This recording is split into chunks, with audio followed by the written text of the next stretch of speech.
espírita, regeneração, Cristo e caridade, é paz pro coração. E com vocês eu deixo a palavra ao nosso irmão Rei Moura, que vai falar sobre o tema Que Buscais. Então, é com muita alegria que a gente aceita o convite de todas as casas, né, que buscam e que estão fazendo esse belíssimo trabalho de divulgação da doutrina, de levar um pouco de alimento para esses períodos de tanta fome espiritual, de tanta escassez. E aproveitando a leitura inicial, né, com essa verdade que tudo passa, se tudo passa, há então uma importância, uma necessidade de vivenciarmos cada uma dessas fases. A gente não ficaria vivendo o que nós estamos passando nos diferentes momentos da nossa vida, simplesmente para que ela passe e não deixe nenhuma marca, nenhum aprendizado, né, que a gente simplesmente veja passar como quem está sentado num banco ali dentro de um trem e está olhando pela janela as coisas passando e aquilo de repente não faz nenhum sentido. Esse caminho, né, que a gente está percorrendo, onde tudo vai passar, é da finitude das experiências da matéria, mas da importância que cada uma delas tem na edificação do nosso espírito, né? Então, tudo passa, tudo realmente passa, mas o que nós estamos fazendo enquanto está passando? Sempre que nós temos a oportunidade de conversarmos sobre os diferentes temas que nos são propostos ou sobre os temas que a gente é orientado a conversar, sempre para mim é uma experiência, é uma oportunidade de falar como esse tema me afeta. Então, desse local que eu não falo como quem já o conhece, já o domina, como quem já o pratica. Eu falo na perspectiva de como que isso me afeta, de como que esse tema me acompanhou do dia em que Manuel me fez o convite, me apresentou e disse, olha, tudo bem falar sobre isso? E a partir daquele momento, esse tema vai me acompanhar e várias coisas, a nossa visão, nossa atenção fica mais aguçada, né? E aí a gente começa a perceber as coisas que vão acontecendo ao longo desses dias até chegar esse momento da nossa conversa e aí a gente diz assim, nossa, olha quanta coisa que eu ainda preciso aprender, olha quanta coisa eu pude perceber no momento em que eu comecei a pensar sobre isso. E muitas vezes, como eu venho me debruçar ao estudo mais específico do tema, alguns dias antes de realizar o trabalho em si, eu sempre me flagro fazendo a mesma indagação. Eu devia ter estudado antes, né? Porque as coisas que eu vivenciei até esse momento teriam sido mais fáceis se eu tivesse lido no início da jornada e talvez eu tivesse vivenciado elas com mais êxito. Quando o Manuel mandou para mim o cartaz da nossa conversa, e está lá escrito que queres, e embaixo tem o meu nome, que queres, Rei Moura, eu disse, vixe Maria, olha só como isso chegou para mim e o que é que eu quero, né? E o que é que eu quero? E aí eu fiquei me perguntando isso em vários aspectos, né? Eu fiquei perguntando, essa pergunta ficou ecoando no meu pensamento em vários aspectos. O que eu quero como cidadão? O que eu quero, né, como homem? O que eu quero como filho? O que eu quero como pai? O que eu quero como trabalhador da casa espírita? O que eu quero como pessoa? O que eu quero? O que eu quero? O que eu estou buscando, né? E aí fiquei me indagando, ainda sem ler os textos, mas permitindo que meu espírito, que a minha alma, né, que a minha consciência pudesse se debruçar sobre esse tema. Depois vem o momento do estudo, né, de mergulhar no que os benfeitores trouxeram para a gente sobre esse tema. Esse tema, ele trata de uma indagação que Jesus faz quando João Batista está encerrando o trabalho que ele veio, né, preparar a chegada de Jesus, e quando João Batista está pregando para aqueles discípulos que o acompanhavam, Jesus se aproxima das redondezas e João Batista diz para todas aquelas pessoas que estavam ouvindo: eis o Cordeiro de Deus. E, imediatamente, dois dos seguidores de João Batista vão em direção a Jesus. Jesus percebe que eles estão vindo e Jesus olha para eles e pergunta: o que quereis? João Batista acaba de dizer para aquelas pessoas que Jesus é o Cordeiro de Deus, né? Ele é o Messias, ele é o prometido. E aqueles homens imediatamente, vamos seguir quem veio aqui, né? Quem sabe mais, vamos dizer assim, né? Então, se João Batista já era admirado, amado, né, seguido, escutado pelas coisas que dizia, e sempre se colocava numa condição de que ele ainda não era o escolhido, o enviado, né? Quando aqueles homens viram João Batista dizer: olha, chegou. O cara que eu estava falando esse tempo inteiro, que eu vim aqui preparando para que ele pudesse chegar, tá aí. É esse homem. Então aqueles dois, rapidamente, eu sou o primeiro, né? Eu quero chegar logo, já me apresentar e, senhor, se depender de mim, estou pronto, estou aqui, né? E aí Jesus olha para eles e diz: tá, beleza, o que vocês querem vindo atrás de mim? O que vocês querem me seguir? O que vocês imaginam, né, que vai acontecer com vocês ao fazerem essa escolha? Por que vocês estão me buscando? Essa é uma pergunta que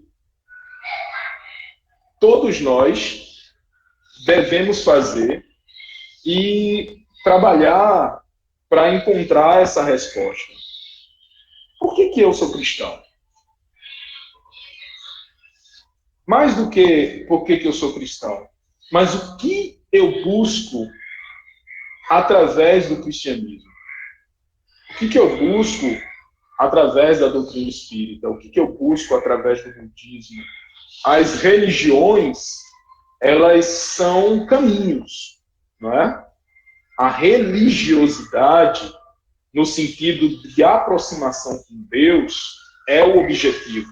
Então, cada um de nós vai encontrar um caminho que a gente se identifica e que vai trazer as respostas que nós estamos buscando. Mas o que realmente nós queremos? E aí, Emmanuel, ele traz para a gente uma reflexão mais aprofundada dessa frase: que buscais. Ela vai estar em João, capítulo 1, versículo 38, tá? Então, Emmanuel diz assim para a gente: A vida em si é um conjunto divino de experiências. Nós que estamos buscando os ensinamentos de amor de Jesus através da doutrina espírita, a gente entende, ou estamos começando a entender, que a vida real é a vida espiritual, não é? Não que essa vida que nós estamos vivendo aqui na matéria, ela seja ilusória, mas ela é um estágio, é um veículo de aprendizagem, onde a gente vai viver diferentes experiências e cada uma dessas experiências tem o potencial de nos impulsionar no amadurecimento do nosso espírito, tanto do ponto de vista moral, quanto do ponto de vista científico. As experiências que a gente vivencia aqui, a forma como a gente lida com cada uma dessas experiências, possibilita ou pode possibilitar que o nosso espírito se aproxime cada vez mais do caminho da perfeição, né? Do caminho dos espíritos puros. E ele continua dizendo assim: cada existência isolada oferece ao homem o proveito de novos conhecimentos. Então, não só essa experiência, mas todas as experiências que nós já tivemos e todas as experiências que nós vamos ter, isoladamente, ela nos oferece proveito de novos conhecimentos. Então, a gente vem aqui para vivenciar experiências já vividas, né, situações mal resolvidas, mas a cada nova oportunidade, nós vamos também vivenciar novas etapas. Até porque nós reencarnamos em tempos diferentes, né? Eu estava assistindo hoje um filme de Paulo, apóstolo de Cristo, e estava vendo ali como que era perigoso ser cristão em Roma naquela época. A perseguição de Nero, né? Toda aquele clima de adversidade, de loucura, crianças, homens, mulheres, idosos sendo assassinados brutalmente por bel prazer daquelas pessoas que muito provavelmente éramos nós também, né? Acho que dificilmente como cristãos, mas muito provavelmente como romanos, seja os próprios soldados, seja como alguém da população que não se importava com aquilo que estava acontecendo, né? Mas era muito perigoso, né? Era extremamente difícil. E mesmo assim, aquelas pessoas seguiam o ideal do Cristo, da não violência, de aceitar as situações que estavam sendo impostas para elas e aproveitar essa oportunidade como um caminho de amadurecimento e de elevação espiritual. Continuando, Emmanuel diz para a gente o seguinte: a aquisição de valores religiosos, entretanto, é a mais importante de todas, em virtude de construir o movimento de iluminação definitiva da alma para Deus.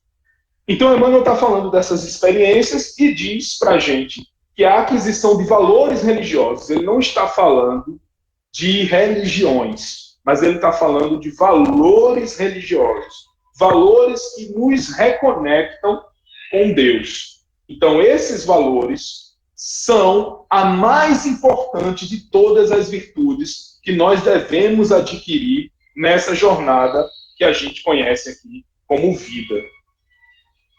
Pelo fato dessas experiências nos aproximarem definitivamente de Deus. Lógico que isso leva tempo, esse aprendizado leva tempo, esse caminho é longo. É mais ou menos longo conforme a nossa capacidade de aprender e pôr em prática os ensinamentos de Jesus. E aí ele faz uma ressalva. Os homens, contudo, estendem a esse departamento divino a sua viciação.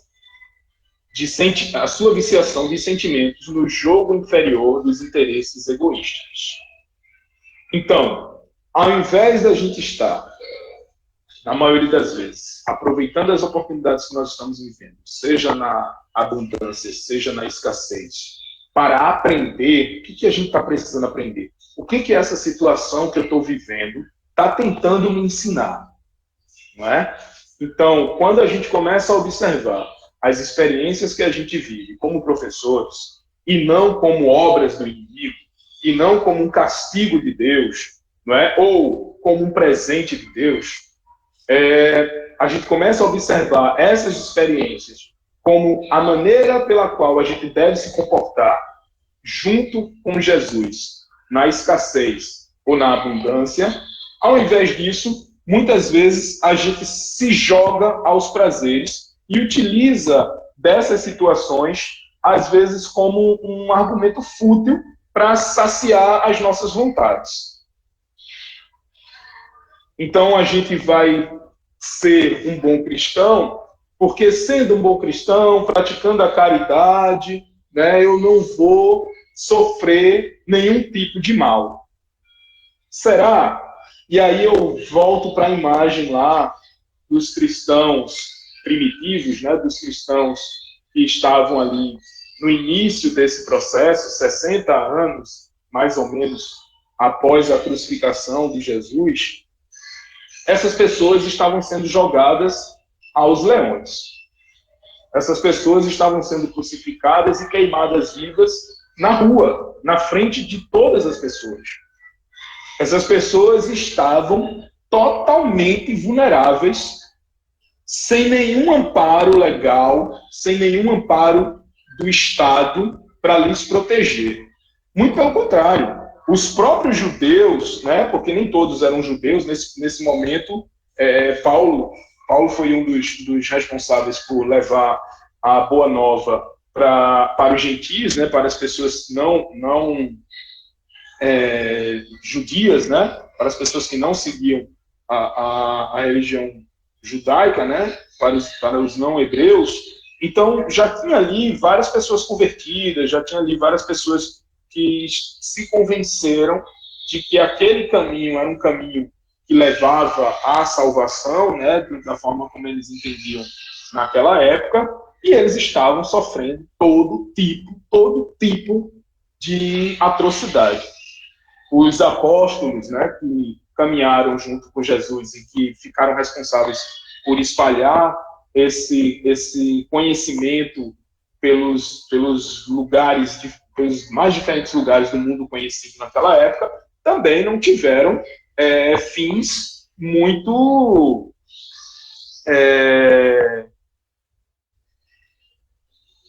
felizes, né? Não tiveram aí vida longa, não tiveram família, não conseguiram ver seus filhos e netos crescer, não ficaram ricos, né? Não tiveram nenhum tipo de felicidade, vamos dizer assim, do que a gente considera como sendo uma bênção, né? Que depois isso no Antigo Testamento, todas essas facilidades do mundo material era visto como uma bênção divina, né? E depois Jesus vem trazer para a gente uma outra coisa, né? As bênçãos que nós devemos estar buscando são as bênçãos que nós vamos viver no plano espiritual. Né? E que bênçãos são essas? De saber, né? De trabalho, de abnegação, né? De estar disponível para ajudar os outros irmãos. Então a gente vai e se lança nesses prazeres, se lança nesses vícios, né, buscando aí sentimentos e interesses egoístas. Então a gente faz prece para Jesus nos livrar de situações mesquinhas, às vezes, né, que são situações menores. Então, eu me lembro de uma situação com Chico Xavier, que no livro As Vidas de Chico Xavier, tem um momento que narra lá, eu acho, se não me engano, eu acho que é o irmão de Chico, que ele é acometido de um AVC e ele tá em uma situação bem grave no hospital. E Chico fica desesperado, né? Chico vê o irmão dele naquela situação, e aí ele vai e chama Emmanuel, né? E diz, ô, meu filho, vem cá. O que está acontecendo aí? Pô, o cara é meu irmão, né? Tanto tempo eu trabalhando aqui na obra, na caridade, sem pegar um centavo, fazendo todo esse trabalho dia e noite, escrevendo livro, recebendo pessoas, atendendo, psicografando. Poxa vida, será que eu não posso ver o meu irmão nessa situação? Vamos ver isso aí. E aí Emmanuel aparece para Chico e diz assim, que é isso, né? O que é isso que você está fazendo? Ele disse, eu estou desesperado, meu irmão tá doente. A gente precisa fazer alguma coisa para salvá-lo. E Emmanuel diz para Chico assim, por que a dor de Chico é mais importante do que a dor de Maria, a dor de Zefinha, a dor de Chiquinha, a dor de Antônio? Por que você acha que você merece tratamento, ele não fala com essas palavras, mas, enfim, você está merecendo tratamento VIP da espiritualidade, né? Você está querendo que o próprio Bezerra de Menezes venha aqui, faça a cirurgia, né, espiritual para seu irmão voltar. Por quê? Por que você acha que você é mais digno disso do que qualquer outra pessoa? Porque as outras pessoas podem passar e enfrentar as situações que precisam enfrentar sem ter aí esse jeitinho, né, sem estar buscando aí essa amizade com os espíritos para resolver seu problema. E aí Chico, né, fica envergonhado, foi uma atitude desesperada, mas ele ainda está ali naquela situação. E aí Emmanuel diz para Chico assim, estava no plano encarnatório do seu irmão, depois desse AVC, ele iria ficar mais 7 anos vivendo em um manicômio, né? Sofrendo o que era vivenciado pelas casas manicomiais, né? Hoje em dia, apesar de alguns líderes políticos estarem querendo voltar para esse tempo, mas a comunidade psiquiátrica entende que as casas psiquiátricas não são o melhor lugar para tratamento desses nossos irmãos, né, que são acometidos desse tipo de enfermidade, nem todos estão realmente doentes, mas ele iria passar 7 anos nessas casas e eram realmente tratamentos terríveis, né? As pessoas eram esquecidas ali, eram torturadas, elas enfrentavam várias situações ruins. E ele iria precisar passar 7 anos nessas instituições como uma forma que ele, no seu projeto de encarnação, escolheu para espiar os erros que ele cometeu em outra existência. No entanto, como ele havia assumido de boa vontade o trabalho de acolhimento, né, o atendimento fraterno da Casa Espírita, lá em...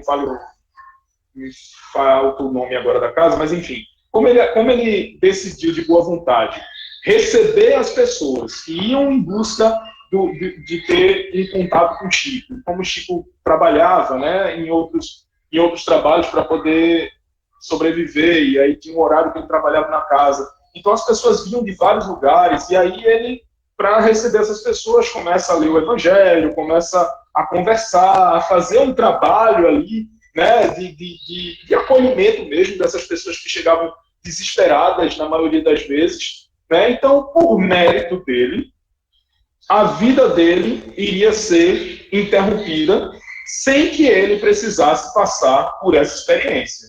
Porque Emmanuel também diz para a gente, né, que um gesto de bondade anula centenas de gestos equivocados que a gente tenha cometido ao longo da nossa vida. O próprio Paulo, né, que é uma das figuras que eu admiro muitíssimo pela reviravolta que ele dá na vida dele, né, de um perseguidor, né, assassino, né, inquisitor dessas pessoas e acabar se tornando um dos apóstolos de Jesus, sem nunca ter visto Jesus, a não ser naquela experiência em que ele fica cego, mesmo assim ele não vê, né? Ele vê uma luz, e essa luz se apresenta como Jesus e o cega, ser um dos apóstolos mais engajados, mais envolvidos aí na obra do Cristo. Então, nós não vamos ter nenhum tipo de vantagem, nenhum tipo de facilidade que não seja conquistada pelo nosso esforço, pelo nosso mérito. Então, não adianta, mesmo que a gente tenha aprendido ao longo das experiências com as diferentes orientações religiosas que nós temos, que fazer promessas, que submeter o nosso corpo a maus tratos, né, venha a chamar a atenção de Deus ou de qualquer espiritualidade amiga. Não é isso que a espiritualidade superior, né, que Jesus e que Deus está buscando da gente.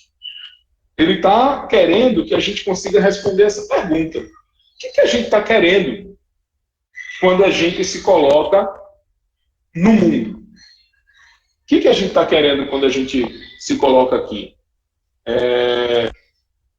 E aí, continuando,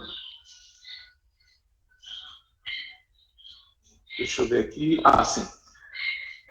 E aí, continuando, Emmanuel diz assim: os templos de pedra estão cheios de promessas injustificáveis e de votos absurdos. Eu falei um pouco já sobre isso.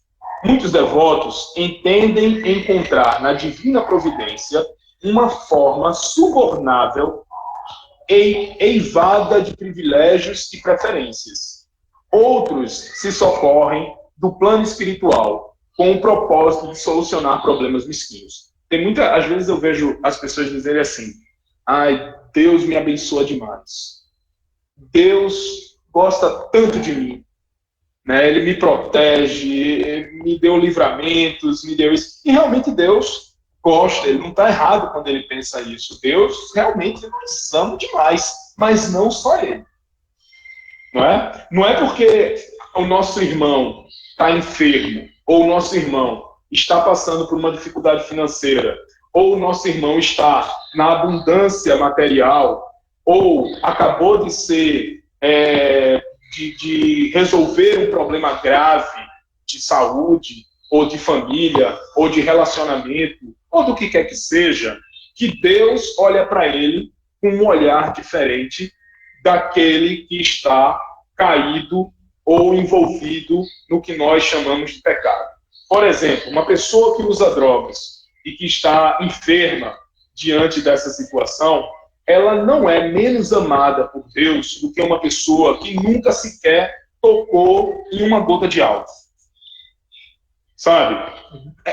Eu sei que pode ser um exercício muito difícil para a gente pensar que Deus nos ama incondicionalmente, independente das nossas atitudes, e que Ele é um ser extremamente paciente e sabe que se eu, Rei Moura, né, Rei Nil, meu nome é Rei Nildes, é um trava-língua, todo mundo me chama de Rei. Então, se Rei, ele hoje pode conversar com outras pessoas,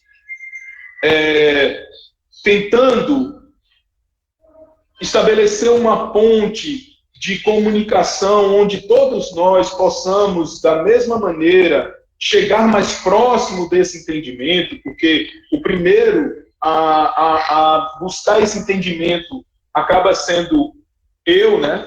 Então eu sou o primeiro, eu sou quem me escuta primeiro. Quando eu falo aqui, ecoa aqui dentro, né? Às vezes eu sinto a porrada no coração, né? Porque eu estou falando uma coisa e de repente no meu íntimo eu posso não estar praticando exatamente isso que eu estou dizendo, e aí eu sinto, né? Eu sinto essa verdade, eu faço, nossa, quando terminar essa palestra aqui, eu tenho que rever algumas situações, algumas posturas, né? Então, se hoje eu posso, eu sou convidado e aceito o convite para poder fazer essa conversa, possa ser, e é muito provável que sim, que em outros momentos o caminho que eu poderia estar fazendo era totalmente inverso.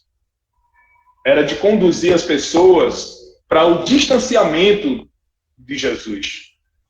Era de pegar o pessoal ali, jogar para os leões e ficar apostando qual era o leão que ia comer mais gente. Né? E aí, Jesus, Deus, olha e diz assim: o mal há de vir, ai daquele que provocar o mal, porque vai ter que rever essas atitudes, mas com toda certeza, todos nós vamos amadurecer, todos nós vamos ter acesso à verdade. E essa verdade nos liberta. Se não for nessa experiência agora, vai ser em alguma. Mas hoje, basta a gente olhar para a história, o mundo, por mais difícil que possa estar, ele ainda é muito melhor do que era há 200 anos atrás. Há 200 anos atrás, eu não poderia, de jeito nenhum, estar conversando com vocês nesse tom, nessa condição. E eu não estou falando da tecnologia apenas. Eu estou falando da minha condição, enquanto homem negro, de estar tendo acesso a essa informação e poder conversar. Isso por si só já seria o suficiente para impedir que a gente pudesse estar fazendo isso. Ainda precisamos amadurecer muito. Sim, nós estamos em um mundo de provas e expiações ainda. Não é? Kardec, didaticamente, né, pegou as informações que os espíritos trouxeram e mostrou para a gente que o mundo e as pessoas que o habitam amadurecem, né? Então a gente sai de um mundo primitivo que era muito mais difícil, as leis eram muito mais frágeis, né? Estavam muito mais próximas do mais forte que poderia impor a sua verdade, independente. A justiça não era para os mais fracos, a justiça era de quem podia mais, né? E só um minutinho, porque meus filhos vieram aqui reivindicar que eu... Pronto. Eles estão assistindo um desenho ali, eu tive que voltar para... Mas continuando. Então, as leis eram muito mais sérias. Aliás, não existiam leis, né? Os mais fortes comandavam e os mais fracos obedeciam e morriam. E se sujeitavam a todo tipo de sorte. Né? E assim sucessivamente. Quem estava embaixo prejudicava quem estava mais embaixo, quem estava mais embaixo. Essencialmente isso mudou? Ainda não. Na sua essência, a gente ainda reproduz essa situação. Né? Quanto mais poder nós temos, mais intenção de submeter as pessoas a situações de dificuldade ou não se importar com as pessoas que estão em situação de dificuldade. Ainda há resquícios desse período. Mas hoje nós temos melhores condições de lidar com as questões de justiça e de injustiça. Né? E isso, se a gente, olhando para trás, percebe que estamos amadurecendo nesse sentido, significa que nas nossas próximas encarnações, né, nós vamos encontrar o mundo cada vez mais maduro, se nós estivermos, né, em sintonia com essa nova realidade que está chegando. Então, quanto maior for o nosso esforço em compreender esses ensinamentos, esses caminhos, e o exercício interno de como lidar com essas situações boas e não tão boas assim aos nossos olhos, mais próximo e melhores serão as nossas condições. É como se a gente estivesse carimbando o nosso passaporte.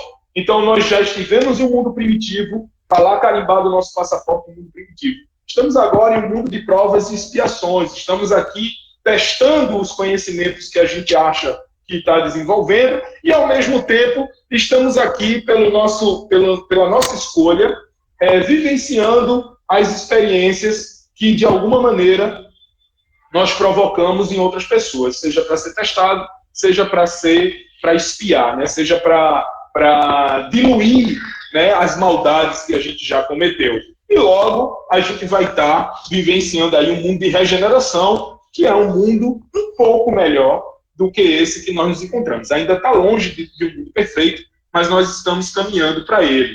Não é? Então, esses caminhos é muito importante. A doutrina espírita é consoladora por conta disso, porque ela traz essas informações para a gente, não é? Com todo o respaldo científico, com todo o respaldo filosófico. A nossa fé, ela se baseia em uma lógica raciocinada. Ela não é simplesmente porque ela é, não é? Ela é porque nós estamos buscando mecanismos para entendê-la.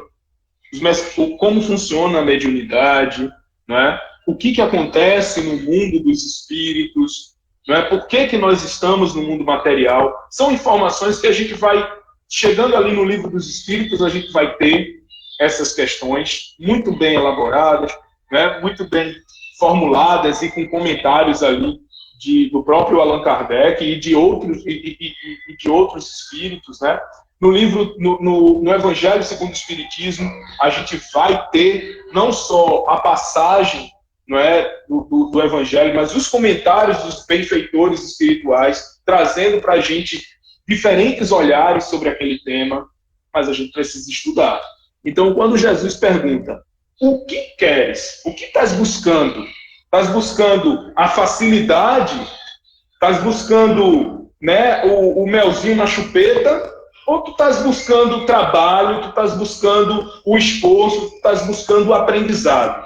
Tu estás achando que eu vou tocar na tua testa e toda a sabedoria do mundo vai entrar na tua cabeça?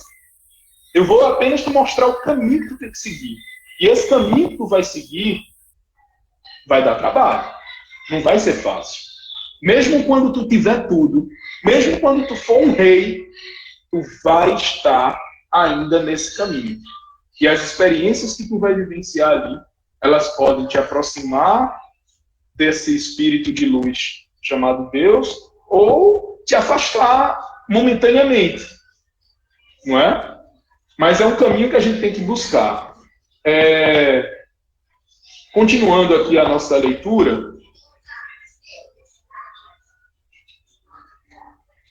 providenciam força subornável, eivada de privilégios e preferências, outros se socorrem do plano espiritual com o propósito de solucionar problemas mesquinhos. Esquecem-se de que o Cristo ensinou e exemplificou. A cruz do Calvário é símbolo vivo. Quem deseja a liberdade precisa obedecer aos desígnios supremos. Sem a compreensão de Jesus no campo íntimo, associada aos atos de cada dia, olha só, sem a compreensão de Jesus no campo íntimo, sem que a gente traga os ensinamentos de Jesus para a nossa intimidade, associada aos atos de cada dia, ou seja, eu tenho que ir lá, buscar as informações que Jesus trouxe e colocá-las em prática diariamente. Eu não pratico a caridade no domingo quando tem campanha do quilo. Eu pratico a caridade todos os dias, da hora que eu durmo, da hora que eu me levanto. Inclusive durante o sono, né? Em espírito. Eu estou ali, faço a minha prece e me coloco à disposição da espiritualidade amiga para o aprendizado, para o trabalho, né? Quando o meu espírito for se desdobrar, que ele possa visitar lugares edificantes, né? Que eu possa convidar os meus irmãos que me acompanham nessa jornada, que não são meus inimigos, por mais que a obsessão não seja uma coisa gentil, mas são irmãos de jornada que precisam de tanta ajuda quanto eu, né? Talvez eu até precise mais, porque fui eu que os convidei a andar comigo, né? E como eu estou falando que fui eu que os convidei a andar comigo, na maioria das vezes é um convite involuntário, né? É a partir da forma do padrão mental que eu estou tendo, a partir dos comportamentos que eu estou tendo, da raiva contida, né? Da intolerância, da mesquinharia, do ego, né? De só pensar em mim, de tirar vantagem, né, das situações. Então eu convido esses irmãos que estão nessa sintonia a andarem comigo.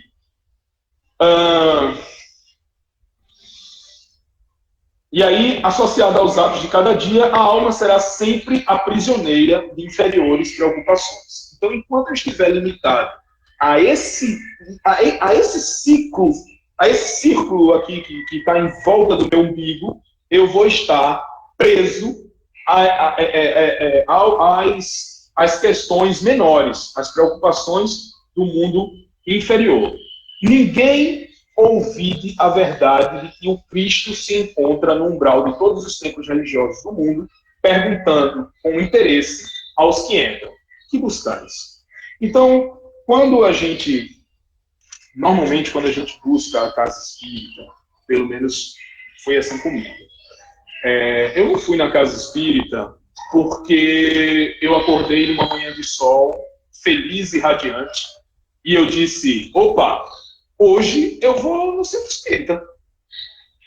Né? Hoje eu estou tão feliz, eu vou lá no centro espírita para ver lá como é que está tudo, sei lá, dar uma força pro pessoal, né? Eu não cheguei no centro espírita assim. Inclusive, eu era ateu, né? Eu tenho uma orientação política de esquerda, me aproximo do materialismo histórico dialético, e na faculdade isso era muito mais forte. Então, a religião, para mim, naquele momento, era o ópio da população, né? É o que adormecia, o que fazia com que as pessoas não pudessem ser facilmente manipuladas pelos interesses de quem está no poder. E foi necessário enfrentar a situação da dor física do meu pai, né, quando ele foi acometido de um câncer, e eu fiz esse jogo de barganha com Deus, né? Então, olha só como eu sou importante. Eu cheguei para Deus e disse assim: se você existe, se Deus existe, vai salvar o meu pai. Se salvar meu pai, eu faço qualquer coisa. Eu subo a misericórdia plantando bananeira de cotovelo, né? Eu vou me quebrar todo aqui, mas se o meu pai for salvo desse câncer, eu acredito em Deus. Meu pai desencarnou 3 anos depois que a gente descobriu o câncer. E foi merecido. Meu pai teve vários momentos para mudar o rumo da sua trajetória. E hoje eu entendo que os 3 anos que ele viveu com câncer, e que só nesse período ele pôde se afastar do cigarro, da bebida, foi o período mais importante para o amadurecimento espiritual dele, pelo menos com relação a esse vício.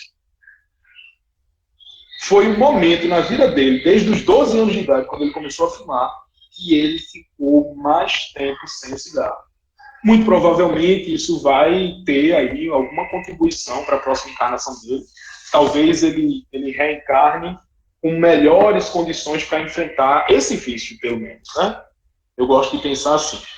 E essa situação que a gente viveu, eu passei um ano perturbado. Né? Eu passei um ano dizendo que Deus não existe. Eu falei: tá vendo que Deus não existe? Tá vendo? Né?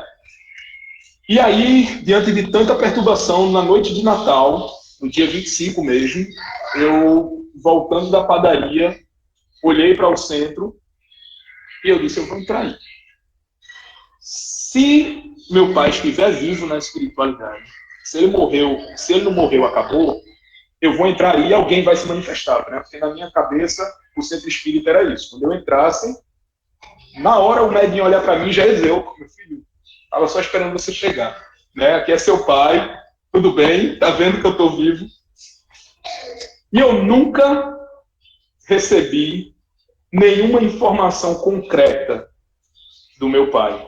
Nenhuma carta psicografada, nenhuma manifestaçãozinha que fosse. Nunca recebi. Mas eu recebi muito mais do que eu estava procurando. Eu fui tocado, e continuo sendo, por esse profundo amor que Jesus tem por nós. Esse amor que é trabalho e que às vezes a gente tem preguiça de realizar. Eu tenho muito.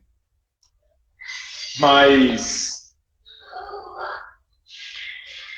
que é tão gostoso quando a gente pode, quando a gente se coloca a serviço, que é uma recompensa que vocês devem sentir isso, né?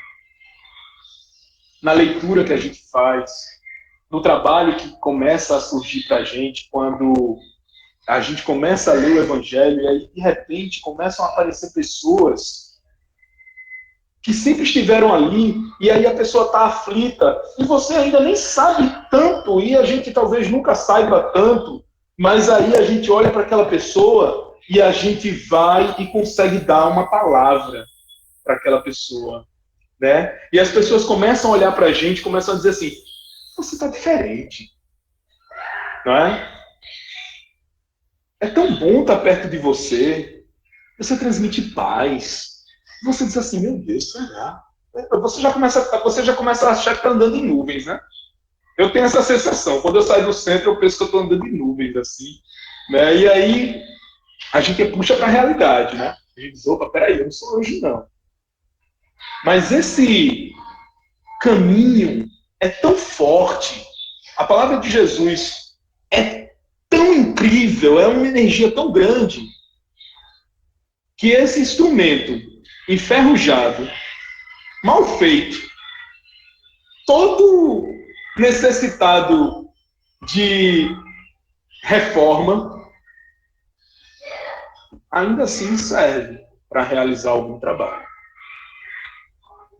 E é desse jeito, para ir encerrando o nosso papo, que eu acho que é a maneira que a gente deve pensar ou buscar pensar, né, em responder essa pergunta. O que é que eu quero quando eu escolho seguir o caminho de amor? Como é que eu me comporto no trânsito? Como é que eu me comporto em casa com a minha família? Como é que eu lido com o trabalho do lar? Como é que eu lido com o trabalho, com os meus companheiros, com a ausência do trabalho, não é? Como é que eu estou lidando com essa experiência? Como é que eu estou lidando com as demais pessoas que estão vivendo essa experiência? É um momento muito importante da nossa jornada. E a forma como a gente vai lidar uns com os outros, com os que nós consideramos que estão fora da linha de acerto, e com nós mesmos, que talvez estejamos nos considerando dentro da linha de acerto, como é que a gente está se comportando? Como é que a gente está realmente lidando com isso? Meus irmãos e minhas irmãs, muito obrigado pela oportunidade do diálogo.